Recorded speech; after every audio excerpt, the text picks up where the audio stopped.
Breaking news చూస్తున్నాం. BRS Bhavan దగ్గర high tension వాతావరణం నెలకొని ఉంది. బాల్కా సుమన్ను అరెస్టు చేసేందుకు పోలీసులు అక్కడికి చేరుకున్నారు.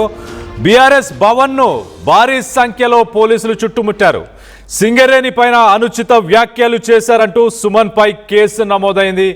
6 సెక్షన్ల కింద బాల్కా సుమన్ పై కేసును నమోదు చేశారు. విచారణలో భాగంగా తీసుకెళ్లడానికి పోలీసులు అక్కడికి చేరుకున్నారు. గురువారానికి ప్రస్తుతానికి బాల్కా సుమన్ ముందస్తు బెయిల్ విచారణ గురువారానికి వాయిదా పడింది. మొత్తం మీద బీఆర్ఎస్ భవన్ దగ్గర ప్రస్తుతానికి హై టెన్షన్ వాతావరణం నెలకొని ఉంది. బీఆర్ఎస్ శ్రేణులు అలాగే పోలీసులు అక్కడ చేరుకున్నారు. పోలీసులు అరెస్ట్ చేసే ప్రయత్నం చేస్తున్నారు. బీఆర్ఎస్ శ్రేణులు మరి దాన్ని అడ్డుకునే ప్రయత్నం చేస్తున్నారు. మొత్తం మీద దీనికి సంబంధించి ఒక్కసారి ఆయన ముందస్తు బెయిల్ గురించి బాల్కా సుమన్ లాయర్ ఏం మాట్లాడారు ఒక్కసారి ఆ లాయర్ మాటల్లోనే ఒక్కసారి వినే ప్రయత్నం చేద్దాం మొదటగా. దాని తర్వాత బీఆర్ఎస్ భవన్ దగ్గర ఎలాంటి పరిస్థితులు నెలకొని ఉన్నాయో వాటికి సంబంధించి డీటెయిల్గా తెలుసుకునే ప్రయత్నం చేద్దాం. వాళ్ళు అడుగుతున్నారు, ఇన్ఫర్మేషన్ అయితే లేదు. ఏదున్నా బీఆర్ఎస్ లీగల్ టీం ఈ ఇష్యూని సీరియస్గా తీసుకుంటుంది, సీరియస్గా డిఫెండ్ చేస్తుంది. పోలీసులు పెట్టినటువంటి ఏదైతే సెక్షన్స్ ఉన్నాయో 326 అనే సెక్షన్ కావాలని అంటే పీడీపీపీ యాక్ట్ కూడా పెట్టడం జరిగింది. సామాన్య ప్రజలకు కూడా తెలుసు పబ్లిక్ ప్రాపర్టీ యాక్ట్ అంటే పబ్లిక్ ప్రాపర్టీని డ్యామేజ్ చేస్తే తప్ప ఆ సెక్షన్ అట్రాక్టివ్ కాదు. అంటే కావాలని ఆ సెక్షన్స్ రిమాండ్ చేయడానికి రీజన్స్ చూపించడానికి కోసం మాత్రమే ఆ సెక్షన్స్ పెట్టినట్టు మనకు కనబడుతుంది. ఇది ఏదైతే ఎఫ్ఐఆర్లో పెట్టిన సెక్షన్ ఆల్రెడీ మేము హైకోర్టు దృష్టికి తీసుకెళ్లడం జరిగింది. ఒకవేళ వాళ్ళు రిమాండ్ చేస్తే మాత్రం నాంపల్లి కోర్టు దృష్టికి కూడా తీసుకెళ్తాం. రిమాండ్ని రిజెక్ట్ చేయమని కూడా అడిగే అవకాశం కూడా ఉంది.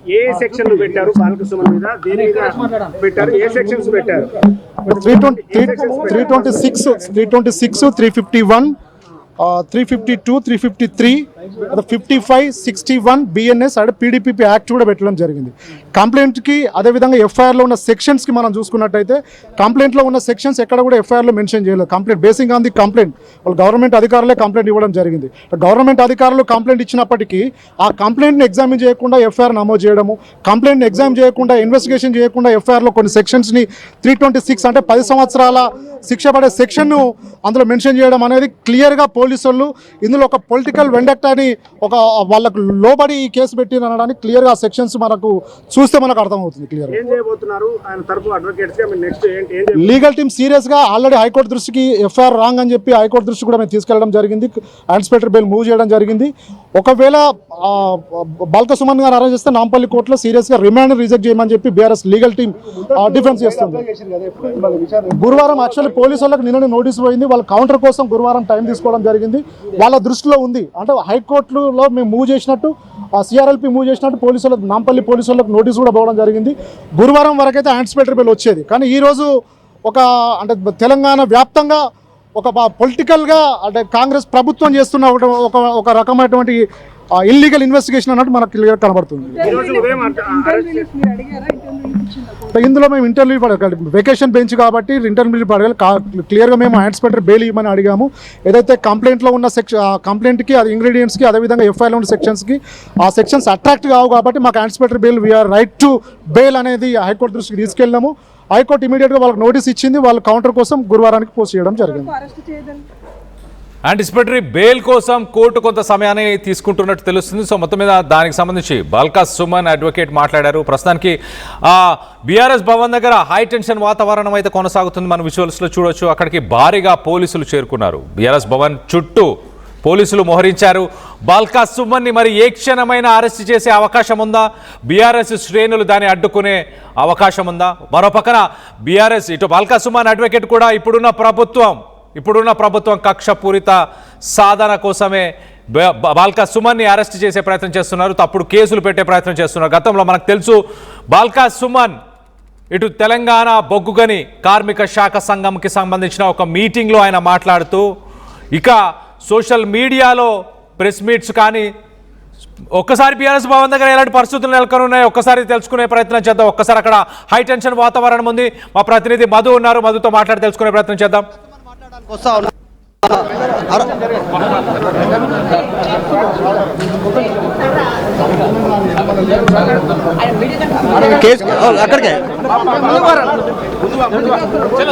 భారీ ఎత్తున పోలీసులు ఉన్నారు. బయట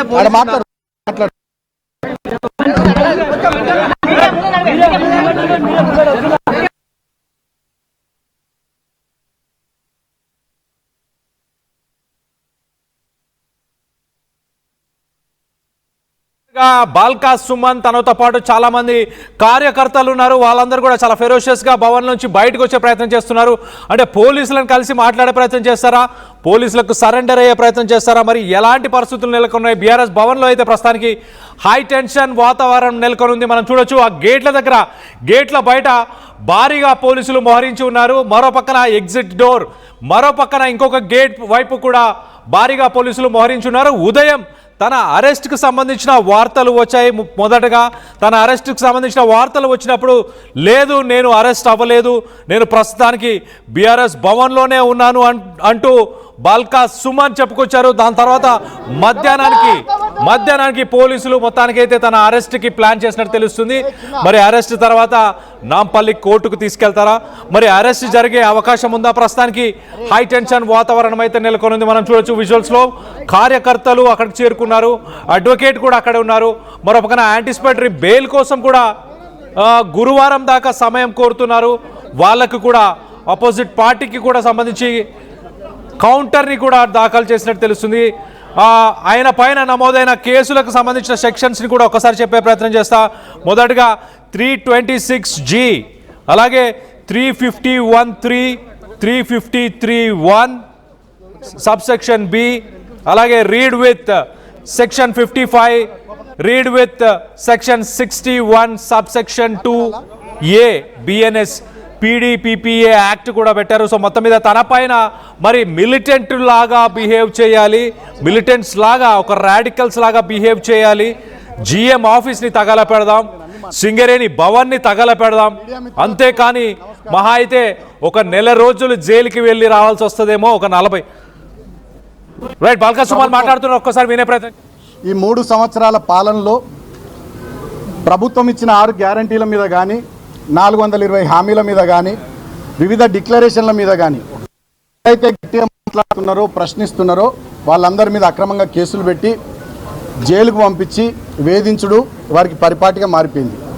ముఖ్యంగా ఆనాడు తెలంగాణ ఉద్యమంలో 226 కేసులు భరించి సుమారు 4 సందర్భాల్లో లాఠీ చార్జీల్లో గాయపడి చెంచల్గూడ, చెర్లపల్లి జైళ్లల్లో 2009 నుంచి 2014 వరకు వివిధ సందర్భాల్లో జైళ్లల్లో ఆనాడు నన్ను టార్గెట్ చేసి కాంగ్రెస్ ప్రభుత్వం ఉంచింది. మళ్ళీ ఇవాళ అధికారంలోకి వచ్చినటువంటి కాంగ్రెస్ ప్రభుత్వం మళ్ళీ నన్ను టార్గెట్ చేస్తూ ఉంది. ఈ 3 సంవత్సరాల పాలనలో నా మీద 10ల సంఖ్యలో కేసులు పెట్టింది.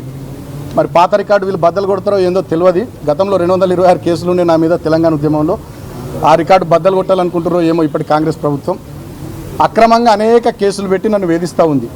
మొన్నటికి మొన్న మీరు చూస్తే క్యాతన్పల్లి మున్సిపాలిటీలో 22 వార్డుల్లో 14 వార్డులు మేము గెలుచుకుంటే కేవలం 7 వార్డులు గెలుచుకున్న కాంగ్రెస్ అన్యాయంగా క్యాతన్పల్లి మున్సిపాలిటీ చైర్మన్ స్థానాన్ని కైవసం చేసుకోవాలని కుట్ర చేసి నా మీద, నాతో పాటు మా నాయకులు 25 మంది మీద అక్రమ కేసులు పెట్టి నన్ను ఆదిలాబాద్ జైల్లో 16 రోజుల పాటు ఉంచారు. సో అక్కడ అనేక రకాలుగా జైల్లో కూడా ఇబ్బంది పెట్టిర్రు. నాకు థ్రోట్ ఇన్ఫెక్షన్ వస్తే ట్యాబ్లెట్లు ఇవ్వలే. దాదాపు 4-5 రోజుల పాటు విపరీత అక్కడ ఉంటుంది. ఫిబ్రవరి మాసం చలి బాగుంటే నాకు బెడ్షీట్ ఇవ్వలే. అనేక రకాలుగా నన్ను రిస్ట్రిక్షన్స్లో ఉంచుతూ వేధించారు. అయినా వాళ్ళ కడుపు మంట ముఖ్యమంత్రి రేవంత్ రెడ్డిది, మంత్రి వివేక్ది, కాంగ్రెస్ ప్రభుత్వ పెద్దల కడుపు మంట చల్లారనట్టుంది. మళ్ళీ ఇప్పుడు అక్రమంగా కేసులు పెట్టిరు. నేను 2014లో కార్మికుల ఓట్లతో గెలిచిన ఆనాడు, 2018లో చెన్నూరు నుండి ఎమ్మెల్యే గెలిచిన మా మందమరి రామకృష్ణాపూర్ టోల్బెల్ట్ ఏరియా ఎత్తున నాకు ఓట్లేసి ఆనాడు ఆశీర్వదించారు. ఇప్పుడు మేము ఓడిపోయినప్పటికీ కూడా ఆ ప్రాంత కార్మికుల పట్ల ఈ కాంగ్రెస్ ప్రభుత్వం చేస్తున్నటువంటి అన్యాయాలు, మోసాలు దాన్ని నిరంతరం ప్రశ్నిస్తూనే ఉన్నాం.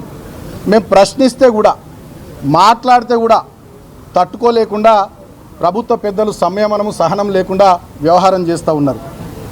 అక్రమంగా కేసులు పెట్టి వేధిస్తూ ఉన్నారు. ఇవాళ నన్ను జైలుకు మళ్ళొక్కసారి పంపించాలనే ఆలోచన ముఖ్యమంత్రి రేవంత్ రెడ్డి, మంత్రి వివేక్, ఇతర కాంగ్రెస్ ప్రభుత్వ పెద్దలు చేసి ఇవాళ జైలుకు పంపిస్తూ ఉన్నారు. నన్ను అరెస్ట్ చేసి అక్రమంగా కేసులు పెట్టిరు. ఆ పెట్టిన సెక్షన్స్ కూడా మళ్ళీ ఇప్పుడు మాట్లాడుతుంటే ఆ ఒక్క సెక్షన్ నాకు అట్రాక్ట్ కాదు. 326G కానీ ఇతరత్ర అనేక సెక్షన్స్ అన్యాయంగా పెట్టిరు. అంటే ఏంది దీని ఉద్దేశం? బాల్కా సుమన్ మాట్లాడుతుండు, ప్రశ్నిస్తుండు కాబట్టి బాల్కా సుమన్ గొంతు నొక్కాలి, అరెస్ట్ చేసి జైళ్ళలో నిర్బంధం విధించాలి, తద్వారా పైశాచిక ఆనందం పొందాలనేటటువంటి ఆలోచన కాంగ్రెస్ ప్రభుత్వ పెద్దల్లో కనబడుతోంది. నన్ను అరెస్ట్ చేసుడు, జైలుకు పంపించుడు, వీటి మీద పెట్టే శ్రద్ధ నేను ప్రభుత్వ పెద్దలను అడుగుతూ ఉన్నా. మీరేం మాట ఇచ్చిరు? మొన్న సింగరేణిలో కార్మికులకు వారసత్వ ఉద్యోగాలు ఇస్తామన్నారు. మేము గతంలో కేసీఆర్ గారు 19,000 ఉద్యోగాలు ఇచ్చిరు. మీరు ఇప్పుడు ఉద్యోగాలు ఇచ్చారు, మేము దృష్టి పెట్టుర్రి. జీవో 76 ద్వారా మేము సింగరేణిలో ఇళ్ల పట్టాలు ఇచ్చినాం. ఒక రామకృష్ణపూర్లోనే 3,366 కుటుంబాలకు మేము పట్టాలు ఇచ్చినాం. ఇప్పుడు మీరు పట్టాలు ఇచ్చడం మేము శ్రద్ధ పెట్టుర్రి. ఒక్క పట్టా కూడా ఇవ్వలే ఈ 3 ఏళ్లలో. ఇవాళ సింగరేణిలో 15,000 కోట్ల కుంభకోణం చేసిర్రు. 40 లక్షల టన్నుల బొగ్గు మాయమైంది. ఏం మాట ఇచ్చారు? మొన్న సింగరేణిలో కార్మికులకు వారసత్వ మైన్స్ లేవు. అనేక కుంభకోణాలు, సోలార్ ప్లాంట్లలో కుంభకోణం, నైని బొగ్గు బ్లాక్ల వేలంలో కుంభకోణం, జైసల్మేర్ దగ్గర ఎక్కడనో రాజస్థాన్లో పాకిస్తాన్ బార్డర్లో సోలార్ పవర్ ప్లాంట్ ఏర్పాటు చేస్తారట సింగరేణులు. అది ఎవరికి తెలియదు, అక్కడ ఏమవుతుందో ఏందో తెలియదు. దాంట్లో కుంభకోణం. ఇవాళ మొత్తం సింగరేణి కుంభకోణాలమయమైపోయింది, బొందలగడ్డగా మారిపోయింది. 9 జిల్లాల్లో విస్తరించినటువంటి సింగరేణి, సుమారు 12 నుండి 14 అసెంబ్లీ నియోజకవర్గాల పరిధిలో విస్తరించినటువంటి సింగరేణిలో ఇవాళ కానీ వాళ్ళ కుటుంబాలు కానీ, రిటైర్డ్ కార్మికులు కానీ, కాంట్రాక్ట్ కార్మికులు కానీ, ఆ ప్రాంత ప్రజలు కానీ చాలా ఆవేదనతోని, ఆందోళనతోని, బాధతో ఉన్నారు. ఆ ప్రాంత ప్రతినిధిగా ఆ ప్రజల తరపున, ఆ కార్మికుల తరపున మేము మాట్లాడుతున్నాం. మేము మాట్లాడుతూనే భరించలేనటువంటి కాంగ్రెస్ ప్రభుత్వ పెద్దలు ప్రజాపాలన పేరిట ఎమర్జెన్సీ నాటి రోజుల్ని తలపిస్తూ ఉన్నారు. మమ్మల్ని భయపెట్టడం, ప్రశ్నించిన వాళ్ళని భయభ్రాంతులకు గురి చేయడం, ఈ రకమైనటువంటి చర్యల ద్వారా పైశాచిక ఆనందం పొందుతూ ఉన్నారు. మొన్నటికి మొన్న రాష్ట్రమంతా చూసింది. అశోక్ అనే ఒక ఆర్టీసీ డ్రైవర్, ఆయన జగిత్యాలలో మీరు వడ్లు కొనుర్రి, మక్కలు కొనుర్రి అంటే ఆయనను వేధించారు. ఇట్లా చాలామందిని వేధిస్తూ ఉన్నారు, ఇబ్బందులు పెడతా ఉన్నారు. ఆయనకి నాకు చట్టం మీద, వ్యవస్థల మీద, న్యాయస్థానం మీద, మా అంబేద్కర్ గారు మహానుభావుడు రాసిన రాజ్యాంగం మీద నాకు నమ్మకం ఉంది. ఈ అరెస్టులు, కేసులు, వేధింపులు, జైళ్ళు ఇవన్నీ కూడా మా లీగల్ టీం చూసుకుంటుంది. సో చట్టాన్ని గౌరవించే వ్యక్తిగా, రాజ్యాంగం పట్ల దాన్ని అనుసరించేటటువంటి వ్యక్తిగా, గతంలో ఎంపీగా, ఎమ్మెల్యేగా పనిచేసిన అనుభవం ఉన్నటువంటి వ్యక్తిగా, డెఫినెట్గా లా అబైడింగ్ సిటిజన్గా నేను అన్ని వ్యవస్థలకు కోఆపరేట్ చేస్తా అని చెప్పి తెలియజేస్తూ, ఇక కొన్ని ఛానల్లో సుమన్ పారిపోయింది, అటుపోయింది, ఇటుపోయింది అంటూ నేను ఎటు పోలే. తెలంగాణ భవన్లో మా పార్టీ యాక్టివిటీ ఉంది, విద్యార్థి విభాగానికి సంబంధించినటువంటి మెంబర్షిప్ యాప్ తయారు చేసేది ఉంది. ఆ పనిలో మేము నిమగ్నమైన, మేము ఎటు పోలే. డెఫినెట్గా చట్టాన్ని గౌరవించే వ్యక్తిగా నేను పూర్తి స్థాయిలో సహకరిస్తా. అంతిమంగా నేను ఒకటే కోరుతా ఉన్న కాంగ్రెస్ ప్రభుత్వ పెద్దల్ని, సరే ఇవల్ల మరి ఇప్పటికి నన్ను జైలుకు పంపిస్తున్న రేవంత్ రెడ్డికి, మంత్రి వివేక్కి ఇప్పటికి